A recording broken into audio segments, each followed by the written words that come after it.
पिता के आशीर्वाद की शक्ति। एक व्यापारी की यह सत्य घटना है। जब मृत्यु का समय निकट आया तो मनीराम ने अपने एकमात्र पुत्र घनश्याम को बुलाकर कहा, बेटा, मेरे पास धन संपत्ति नहीं है कि मैं तुम्हें विरासत में दूं, पर मैंने जीवन भर सच्चाई और प्रामाणिकता से काम किया है, तो मैं तुम्हें आशीर्वाद देता हूँ कि तुम जीवन में बहुत सुखी रहोगे और धूल को भी हाथ लगाओगे तो वह सोना बन जाएगी। घनश्याम ने सिर झुकाकर पिताजी के पैर छुए। पिता ने सिर पर हाथ रखकर आशीर्वाद दिया और संतोष से अपने प्राण त्याग कर दिए। अब घर का खर्च घनश्याम को संभालना था। उसने एक छोटी सी ठेला गाड़ी से अपना व्यापार शुरू किया। धीरे धीरे व्यापार बढ़ने लगा। एक छोटी सी दुकान ले ली। व्यापार और बढ़ा। अब नगर के संपन्न लोगों में उसकी गिनती होने लगी। उसको विश्वास था कि यह सब मेरे पिता के आशीर्वाद का ही फल है, क्योंकि उन्होंने जीवन में दुख उठाया पर कभी धैर्य नहीं छोड़ा, श्रद्धा नहीं छोड़ी। इसलिए उनकी वाणी में बल था और उनके आशीर्वाद फलीभूत हुए और मैं सुखी हुआ। उसके मुंह से बार बार यह बात निकलती थी। एक दिन उसके मित्र रमेश ने पूछा, तुम्हारे पिता में इतना बल था तो वह स्वयं संपन्न और सुखी क्यों नहीं हुए? घनश्याम ने कहा, मैं पिता की ताकत की बात नहीं कर रहा हूँ, मैं उनके आशीर्वाद की ताकत की बात कर रहा हूँ। इस प्रकार वह बार बार अपने पिता के आशीर्वाद की बात हर किसी से करता रहता था, तो लोगों ने उसका नाम ही रख दिया, बाप का आशीर्वाद। घनश्याम को इससे बुरा नहीं लगता। वह कहता कि मैं अपने पिता के आशीर्वाद के काबिल निकलूं, यही चाहता हूँ। ऐसे ही कई साल बीत गए। वह विदेशों में व्यापार करने लगा। जहाँ भी व्यापार करता उससे बहुत लाभ होता। एक बार उसके मन में आया कि मुझे लाभ ही लाभ होता है, तो मैं एक बार नुकसान का अनुभव करूं। तो उसने अपने दोस्त रमेश से पूछा कि ऐसा व्यापार बताओ कि जिसमें मुझे नुकसान हो। मित्र को लगा कि इसको अपनी सफलता का और पैसों का घमंड आ गया है। इसका घमंड दूर करने के लिए इसको ऐसा धंधा बताऊं कि इसको नुकसान ही नुकसान हो। तो उसने उसको बताया, तुम भारत में खजूर खरीदो और जहाज में भरकर अरब देशों में जाकर बेचो। घनश्याम को यह बात ठीक लगी। अरब देश तो खजूर का ही देश है। वहाँ से खजूर भारत में लाते हैं और यहाँ 10-12 गुना भाव पर बेचते हैं। भारत में खरीद करके अब अरब देश में बेचे तो साफ नुकसान सामने दिख रहा है। परंतु घनश्याम ने तय किया कि मैं भारत में खजूर खरीद कर अरब देश में लेकर जाऊंगा। देखो कि पिता का आशीर्वाद मेरा कितना साथ देता है।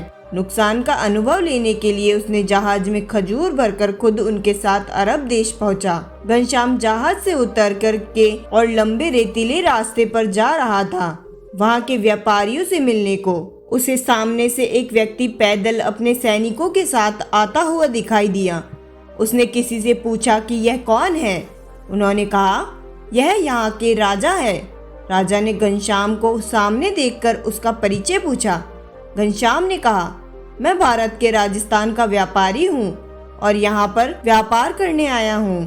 राजा ने उसको व्यापारी समझकर उसका आदर किया और उससे बात करने लगा। घनश्याम ने देखा कि राजा के साथ सैकड़ों सैनिक हैं। उनके हाथ में तलवार, बंदूक आदि कुछ भी ना होकर बड़ी बड़ी छलनियां हैं। उसको आश्चर्य हुआ। घनश्याम ने विनम्रता पूर्वक राजा से पूछा, आपके सैनिक इतनी छलनी लेकर के क्यों जा रहे हैं? राजा ने हंसकर कहा, बात यह है कि आज सवेरे मैं समुद्र तट पर घूमने आया था, तब मेरी उंगली में से एक अंगूठी यहाँ कहीं निकलकर गिर गई। अब रेत में अंगूठी कहाँ गिरी पता नहीं, तो इसलिए मैं इन सैनिकों को साथ लेकर आया हूँ। यह रेत छानकर मेरी अंगूठी उसमें से तलाश करेंगे। घनश्याम ने कहा, अंगूठी बहुत महंगी होगी? राजा ने कहा, नहीं, उससे बहुत अधिक कीमत वाली अनगिनत अंगूठी मेरे पास है, पर वह अंगूठी एक फकीर का आशीर्वाद है। मैं जानता हूँ कि मेरा राज्य इतना मजबूत और सुखी उस फकीर के आशीर्वाद से ही है। इसलिए मेरे मन में उस अंगूठी का मूल्य राज्य से भी ज्यादा है। इतना कहकर के राजा ने फिर पूछा, बोलो सेठ, इस बार आप क्या माल लेकर आए हो? घनश्याम ने कहा, खजूर। राजा के आश्चर्य का ठिकाना नहीं रहा। उसने कहा, यह तो खजूर का ही देश है सेठ, यहाँ खजूर बेचने आए हो? किसने आपको ऐसी सलाह दी? जरूर वह कोई आपका दुश्मन होगा। यहाँ तो 1 पैसे में 1 किलो खजूर मिलते हैं। यहाँ खजूर कौन खरीदेगा और तुम क्या कमाओगे? घनश्याम ने कहा, मुझे यही देखना है कि यहाँ भी मुनाफा होता है या नहीं। मेरे पिता के आशीर्वाद से आज तक मैंने जो धंधा किया उसमें मुनाफा ही मुनाफा हुआ। तो अब मैं देखना चाहता हूँ कि उनका आशीर्वाद यहाँ भी फलता है या नहीं। राजा ने पूछा, पिता का आशीर्वाद? इसका क्या मतलब है?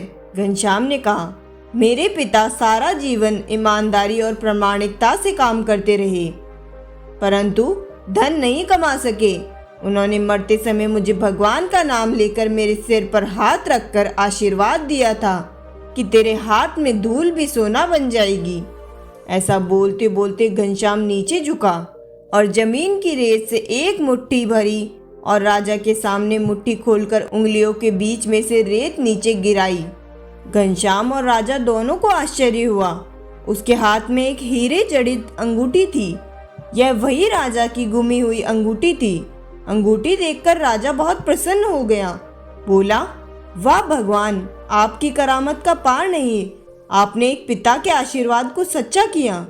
घनश्याम ने कहा, फकीर के आशीर्वाद को भी वही परमात्मा सच्चा करता है। राजा और खुश हुआ, घनश्याम को गले लगाया और कहा, मांग सेठ, आज तू जो मांगेगा मैं दूंगा। घनश्याम ने कहा, आप 100 वर्ष तक जीवित रहो और प्रजा का अच्छी तरह से पालन करो, प्रजा सुखी रहे, इसके अलावा मुझे कुछ नहीं चाहिए। राजा और अधिक प्रसन्न हो गया। उसने कहा, सेठ, तुम्हारा सारा माल मैं खरीदता हूँ और तुम्हारी मुंह मांगी कीमत दूंगा। घनश्याम को यकीन हो गया कि उसके पिता का आशीर्वाद उसके साथ मरते दम तक बना रहेगा। दोस्तों, इस कहानी से शिक्षा मिलती है कि पिता का आशीर्वाद हो तो दुनिया की कोई ताकत कभी भी तुम्हें पराजित नहीं कर सकती है।